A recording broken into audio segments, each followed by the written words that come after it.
Hello दोस्तों, कैसे हैं आप सभी। आई होप आप सभी ठीक होंगे।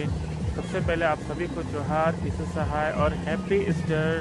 ईस्टर की आपको बहुत बहुत शुभकामनाएं, बधाई हो।